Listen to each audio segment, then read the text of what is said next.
I bet you won't be surprised by which nations around the world recognize and don't recognize Palestine. But so far, it has not.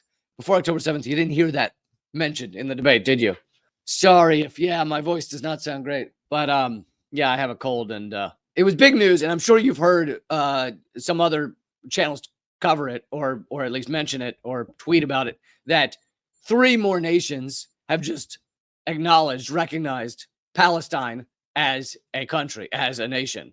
And those 3 nations are Ireland, Norway, and Spain, nations that are traditionally part of the Western bloc, the Western hegemony bloc. They're all now acknowledging that Palestine is a nation, which is pretty shocking, especially Norway. Spain's been doing great for a while now. Ireland's been doing great for a while, but I hadn't heard much from Norway. This is the part of this that I have not heard from almost anyone, is that the number of nations that now recognize Palestine is 146. Is that right? 146 countries around this world now recognize Palestinian statehood. And that's less than 20 difference from the number that recognize Israel as a state.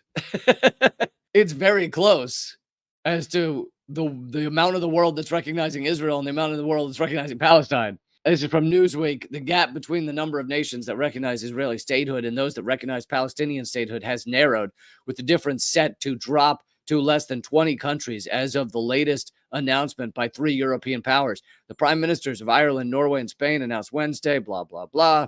The decision is scheduled to be ratified next Tuesday and would bring the number to 146 out of the 193 in the UN. All 3 nations also have full diplomatic ties with Israel.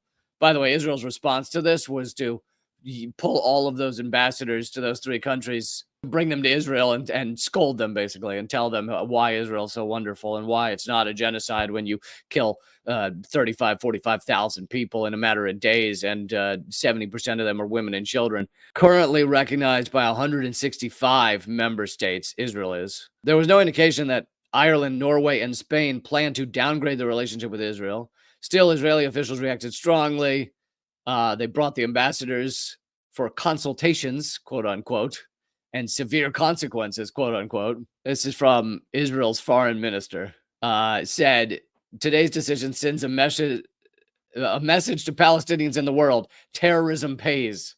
Is that the message that it sends? Or does it send the message that when you commit genocide against a people, we actually realize they need to be acknowledged as human beings because you are able to commit genocide against them and have it go on this long and have the world not stand up? It's about time these goddamn people are recognized as human beings and cannot be genocided with impunity. I think that's the message it sends.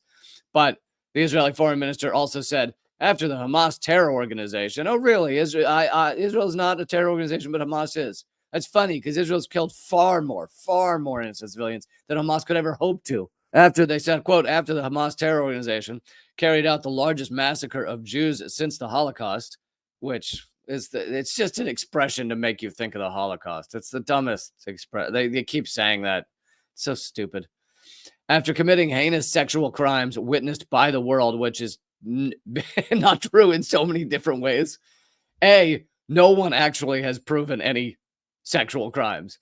Now, again, and I've said this since the beginning, this doesn't mean that proof of a rape couldn't come out, but so far it has not. And everyone that has been brought forward as like, oh, this sexual crime, when you actually get to the heart of where the evidence is coming from, where the proof is coming from, it's not there. It's somebody who's lied repeatedly about everything about October 7th. So there is no sexual violence, but then they say witnessed by the world. It's so ridiculous. And by the way, the reason they harp on the sexual violence as opposed to other real violence that happened on October 7th, as opposed to harping on just hostage taking and murdering and gunfights, the reason they harp on the sexual violence is because they've done polling with Frank Luntz, no less, polling showing that people are more disturbed by sexual violence than by murder.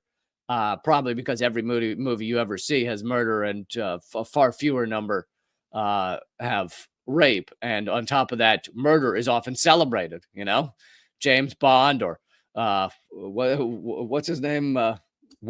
John Wick. They murder people throughout the whole movie. They rack up 100 murders in a movie, and but those are good guy murders, so that's a good kind of murder. Whereas you pretty rarely ever see even a movie that's like, oh, it's good guy rape. That's why, I guess, I don't know, to look in the psychology as to why people are more disturbed by one than the other. I think they're all horrifically disturbing. They've done polling, and that's why they've decided to keep harping on something that doesn't actually exist. The European trio's step, those three countries, is only the latest diplomatic shift since the war in Gaza began. Reports suggest other nations, including Belgium, Malta, and Slovenia, may follow suit soon. But there you go, folks. When you're having these debates with people, with your friends, with your family, whatever, you might want to bring up the fact that 146 countries now recognize Palestine as a nation, while Israel refuses to. The U.S. refuses to. The U.S. and Israel, well, the U.S. really veto anytime Palestinian statehood comes up, and they work their hardest to make sure Palestinians will never have a state. And here's a map of. I bet you won't be surprised by which nations around the world recognize and don't recognize Palestine. Every country in green recognizes Palestine as a nation. Basically, the ones that don't recognize Palestine are U.S. and U.S. puppet regimes and U.S. vassal states. It's basically Europe, except now not Spain or Ireland or Norway, but some of Europe, U.S., Canada, and Australia are the big ones because they're basically U.S. vassal states.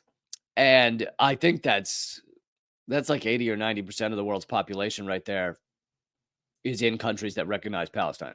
Before October 7th, I mean, you might hear it some now, but before October 7th, you didn't hear that mentioned in the debate, did you? About the fact that like 80% of the world's population recognizes Palestine. Zoom comedy event. Eleanor Goldfield will be the musical opener of the event. If you haven't heard her sing, it's going to blow you away. She's amazing. You can look up her on Spotify too, though. Laughing all the way to the shitstorm. You can get your tickets at leecamp.simpletix.com. Leecamp.simpletix.com. There's a limited number of tickets. Yeah, I hope to see you there. It will be a lot of fun.